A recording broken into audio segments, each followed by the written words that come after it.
Hi guys, in this video I will tell you about my personal experience of the practical driving test.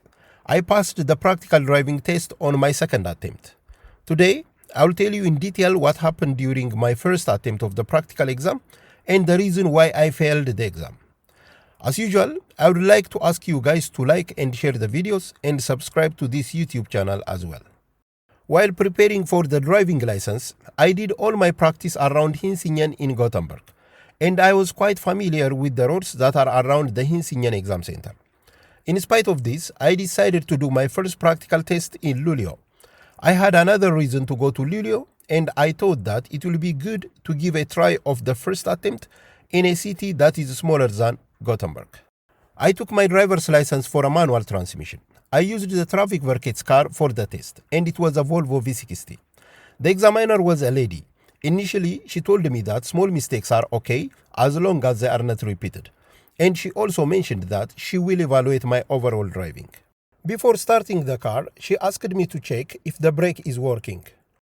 For this request, I pressed the brake few times while the engine is still off, and confirmed that after few presses, the brake will become firm.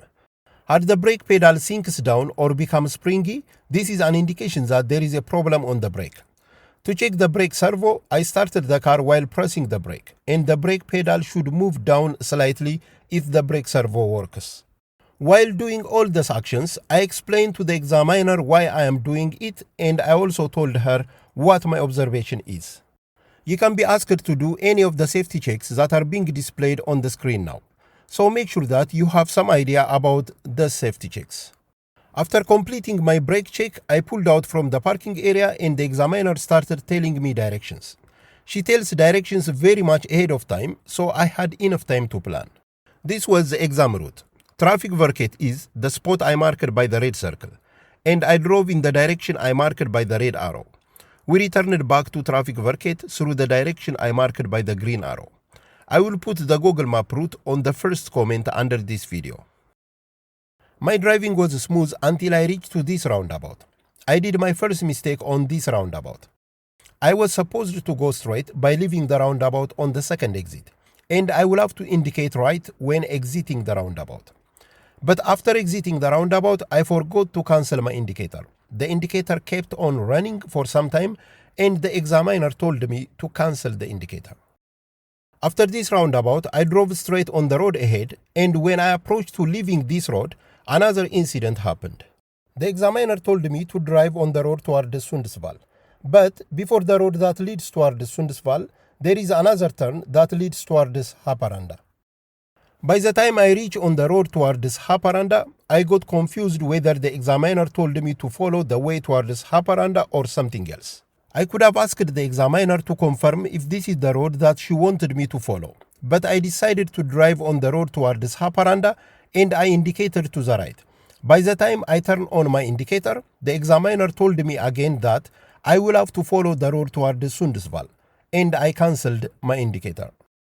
After this point, there was no issue on my driving until I reached to the intersection where I did the mistake that the examiner mentioned as the reason for failing me. We reached at this intersection, which is very close to Trafikverket. I have priority on the intersection, and there was a car approaching from one of the other sides, and I stopped for a short while. There were also vehicles behind me, and the examiner told me that I blocked the intersection, and I should drive forward. Then we drove back to Trafikverket, which didn't take us more than 3 minutes, and I parked the car in the parking area. The examiner told me that I failed the practical test. The reason she mentioned for failing me was that before reaching to the intersection, I should have known that I have priority and I should have driven forward without any delay. Before I get out of the car, I asked her how my driving was prior to the intersection where I hesitated to drive forward.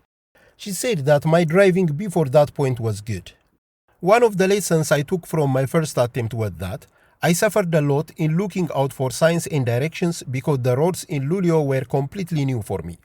So I decided to register for my second attempt in Hisingen, where I am much more familiar to the roads. Thank you for watching this video, and I hope that you get useful information for your driving license preparation. Please don't forget to like and share the videos and to subscribe to this YouTube channel as well.